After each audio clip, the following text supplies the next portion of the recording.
अध्याय 1946। झांग हुआन ने परीक्षा दी, क्या हो रहा था इसका एहसास होने पर डैन शियाओटियन ने विलाप में गहरी आह भरी।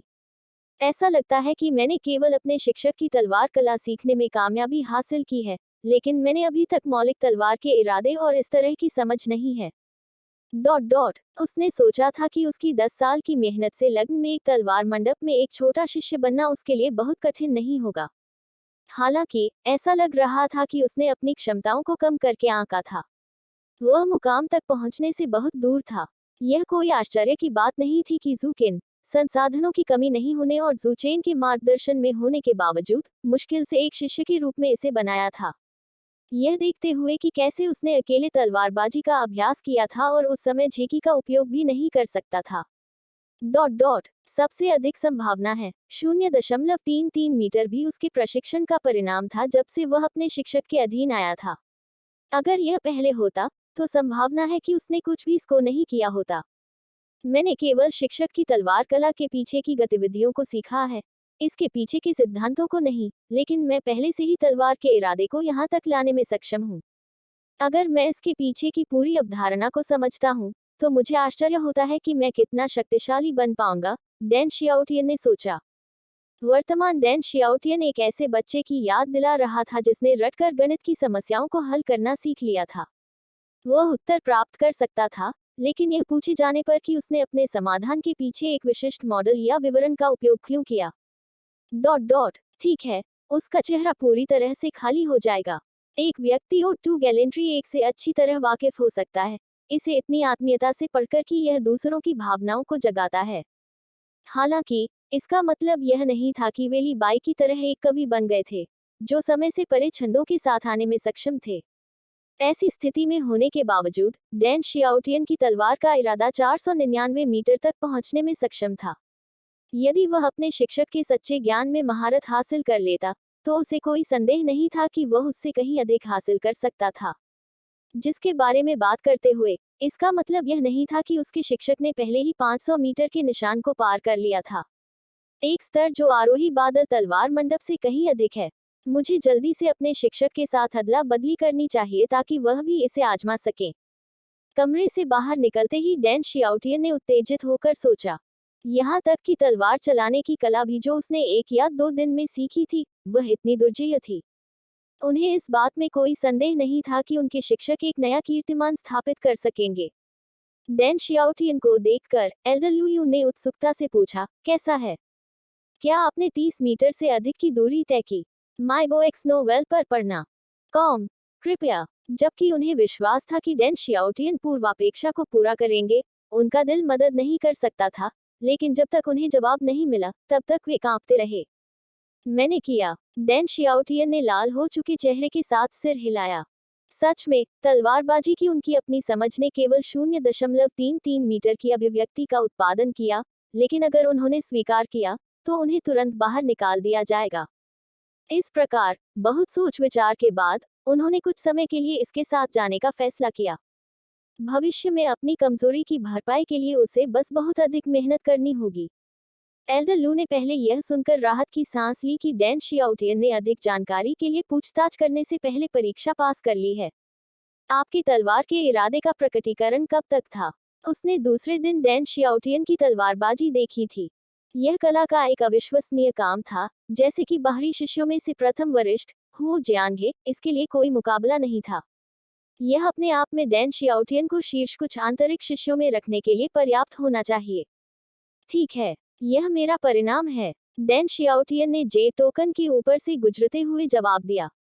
जब वे पहले दिखाई दिए तो उन्होंने दीवार पर परिलक्षित परिणामों को रिकॉर्ड किया था। यह देखकर कि डैन शियाओटियन इतना शर्मिंदा था कि उसे जोर से कहने के बजाय जे टोकन के साथ पेश किया, एल्डर लुयू ने सहज रूप से मान लिया कि डैन शियाओटियन के परिणाम भयानक होंगे। आपको अपने वर्तमान परिणामों के बारे में बहुत चिंतित होने की आवश्यकता नहीं है। आप अभी भी युवा हैं, और जब तक आप आंतरिक शिष्यों की श्रेणी में शामिल होने में सक्षम हैं, इसमें कोई संदेह नहीं है कि आप भविष्य में तेजी से सुधार करने में सक्षम होंगे।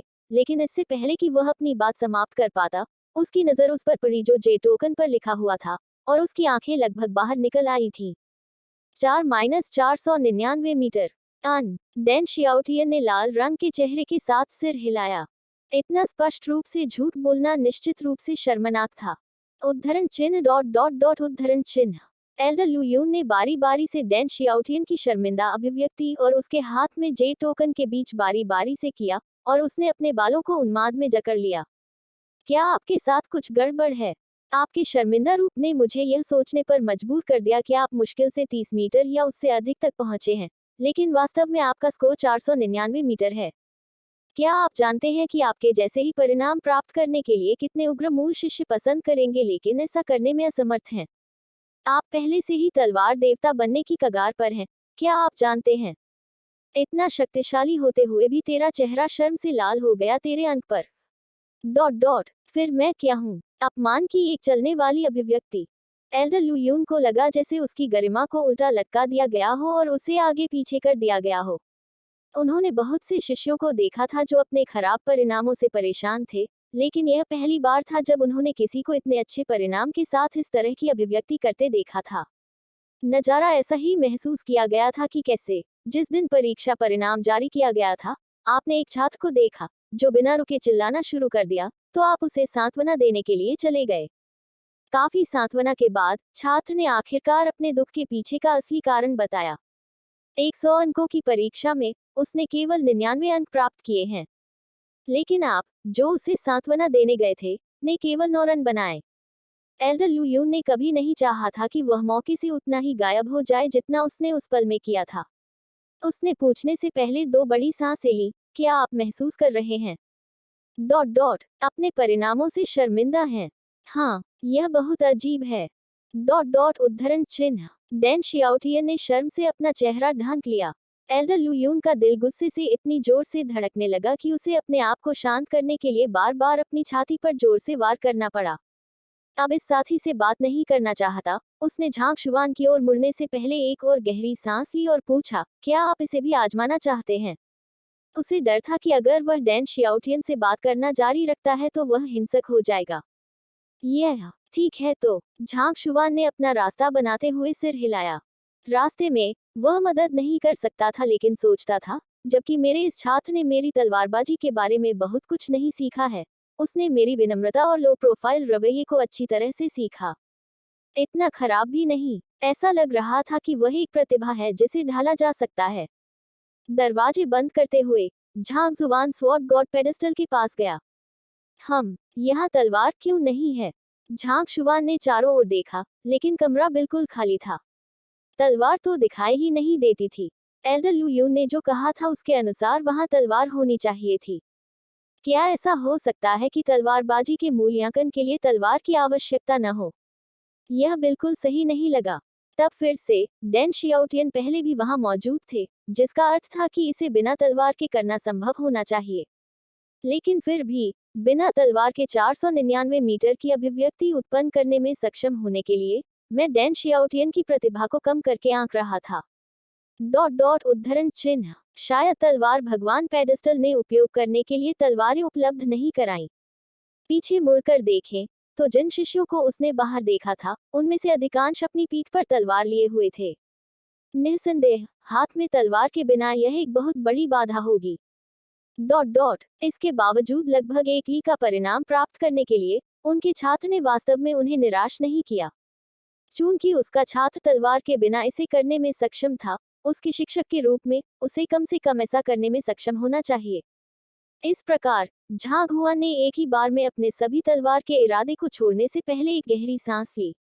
मास्टर टीचर कॉन्टिनेंट पर वापस सीखे गए स्वॉर्ड क्विंटेसेंस जब उन्होंने अपनी उंगली को थोड़ा ऊपर उठाया तो उनके दिमाग में घूम गया।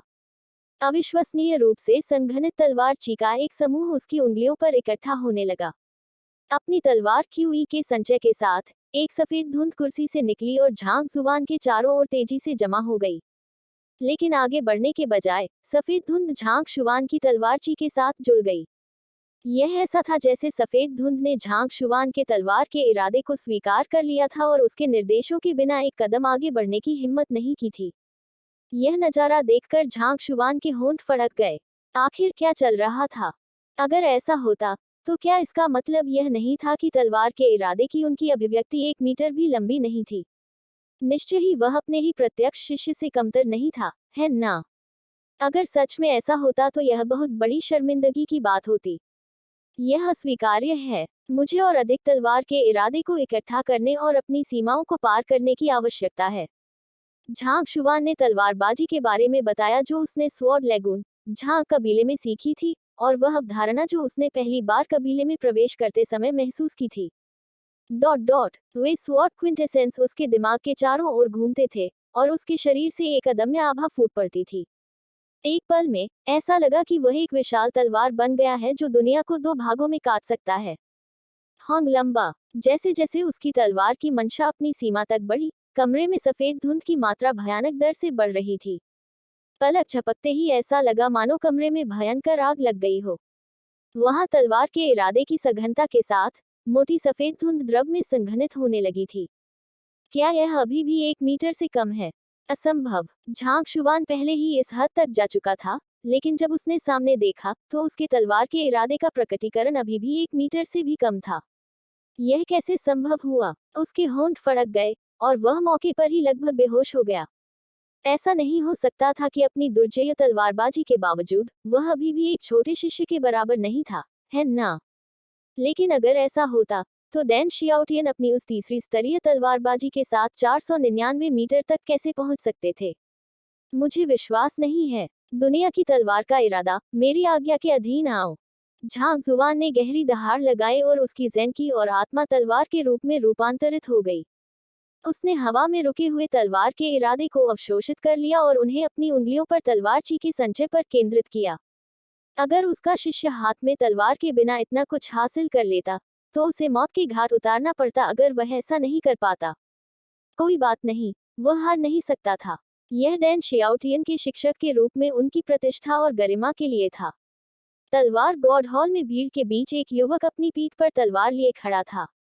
जैसे ही उसने लॉबी में कदम रखा, वहां एक भी व्यक्ति नहीं था जो उसके पास जाने की हिम्मत कर सके। यह ऐसा था मानो उसके पास एक प्राकृतिक स्वभाव था जिसने भीड़ को उससे दूर धकेल दिया।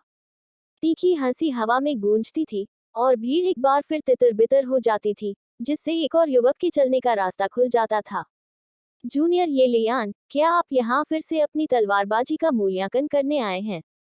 क्या आप मुझसे प्रतिस्पर्धा करने में रुचि रखते हैं? इस युवक के पास एक शक्तिशाली दिखने वाला सिलहूट था। उसकी ऊंचाई जो कमरे में दूसरों से अधिक थी, वह मुर्गियों के एक पैकेट के बीच में एक क्रेन की तरह खड़ा था।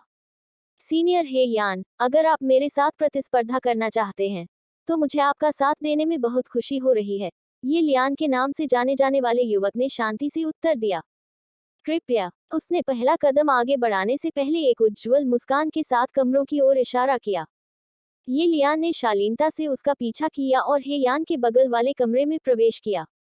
कमरों के बीच एक विभाजन था, लेकिन चूंकि सामने कोई दीवार नहीं थी, वे अभी भी पास के कमरों में तलवार के इरादे की अभिव्यक्ति को देखने में सक्षम थे, जिससे उन्हें तुलना करने की अनुमति मिली। दोनों के स्वभाव को देखकर एक नए नवेले आंतरिक शिष्य ने अपने आसपास के लोगों से पूछा, क्या वे प्रमुख शिष्यों के प्रसिद्ध वरिष्ठ ये और वरिष्ठ हैं? हाँ, वही हैं। मैंने सुना है कि वे तलवार भगवान के स्तर को प्राप्त करने की कोशिश कर रहे हैं, और वे पिछले 5 वर्षों से एक दूसरे के साथ प्रतिस्पर्धा कर रहे हैं कि कौन पहले उस स्तर तक पहुंच सकता है। क्षेत्र के अधिक जानकार शिष्यों में से एक ने सिर हिलाकर उत्तर दिया। ये लियान और हे यान अपने अद्वितीय स्वभाव और दुर्जेय तलवारबाजी के कारण कुछ अधिक प्रसिद्ध मुख्य शिष्य थे। तलवारबाजी में उनकी समान दक्षता के कारण वे दोनों कई वर्षों से एक दूसरे के साथ प्रतिस्पर्धा कर रहे थे, खासकर हाल के वर्षों में जब वे तलवार भगवान तक पहुंचने से कुछ ही कदम दूर थे। इसने उन्हें आरोही बादल तलवार मंडप में सभी शिष्यों के ध्यान में ला दिया था। सभी की दिलचस्पी यह देखने की थी कि कौन पहले उस शानदार ऊंचाई तक पहुंचेगा। वरिष्ठ वह, आप पहले क्यों नहीं जाते? ये लियान ने कुर्सी पर कदम रखते ही चुपचाप कहा और तलवार खींच ली। परिणामों को प्रतिबिंबित करने के लिए परीक्षण के लिए तलवार भगवान पेडेस्टल पर तलवार का उपयोग करना पड़ा। अधिकांश शिष्यों ने अपनी तलवारों को अपनी पीठ पर ले जाने का कारण एक परिचित माध्यम के उपयोग के माध्यम से अपने तलवार के इरादे को बेहतर ढंग से प्रसारित करना और तलवार पुरुष संघ के उच्च स्तर को प्राप्त करना था। चलो एक साथ शुरू करते हैं। बगल के कमरे से हे यान ने कुर्सी से तलवार पकड़ते हुए दिल से हंसी उड़ाई और उसमें अपनी तलवार का इरादा डाला। होंग लांग। तलवार के इरादे की एक अंतहीन धारा उसके एक्यू पॉइंट से निकली और उसके हाथ में तलवार से बह गई। तज़ला, उनकी तलवार के इरादे का प्रकटीकरण एक पल में दर्जनों मीटर की दूरी तय करते हुए कमरे से बाहर निकल गया। हे यान की तलवार के इरादे के प्रकटीकरण को देखकर ये लियान ने भी परीक्षण शुरू किया और तलवार के इरादे की उसकी अभिव्यक्ति तेजी से सामने आई और हे यान के साथ पकड़ लिया। दूर से ऐसा लग रहा था कि दो दिव्य प्राणी एक दूसरे के साथ दौड़ रहे थे। यह देखकर कि ये लियान उसे पकड़ने की कगार पर था, हे यान ने धीरे से मुस्कुराया। तुम्हारी गति बहुत खराब नहीं है, जूनियर। आप स्पष्ट रूप से पिछले 6 महीनों से कड़ी मेहनत कर रहे हैं। वरिष्ठ, आप स्पष्ट रूप से या तो सुस्त नहीं रहे हैं। अभिव्यक्ति की गति पहले की तुलना में बहुत तेज है, ये लियान ने शांति से कहा। मुझे लगता है कि हम तब बराबर हैं। ठीक है, देखते हैं कौन 500 मीटर तक पहुंचेगा और पहले तलवार देवता बनेगा। एक दहाड़ के साथ हे यान ने एक ही बार में अपने सभी तलवार के इरादे को छोड़ दिया, जिससे उसकी अभिव्यक्ति अविश्वसनीय गति के साथ आगे बढ़ गई। हालांकि इससे पहले कि वह दूर पहुंच पाता, उसके तलवार के इरादे का प्रकटीकरण अचानक रुक गया। वह तीव्रता से कांपने लगा, जैसे कि वह किसी श्रेष्ठ प्राणी के सामने खड़ा हो, ठीक उसी तरह जैसे एक सर्प एक दिव्य अजगर के सामने कराहता है। कोई फर्क नहीं पड़ता कि वह यान ने खुद को कितना परिश्रम किया, उसके तलवार के इरादे की अभिव्यक्ति बस आगे नहीं बढ़ेगी। अपनी आंखों को संकुचित करते हुए उसने हे यान की ओर देखा और देखा कि हे यान के साथ भी यही स्थिति हो रही थी। उसकी तलवार की मंशा की अभिव्यक्ति लगातार थरथरा रही थी और यह बिल्कुल भी आगे नहीं बढ़ रही थी। यहाँ क्या चल रहा है? वह यान अवाक रह गया। लेकिन उस समय उनके तलवार के इरादे की अभिव्यक्ति अचानक एक जोरदार गूंज के साथ बिखर गई। तो जमीन पर गिरते ही उनके मुंह से ताजा खून निकल आया।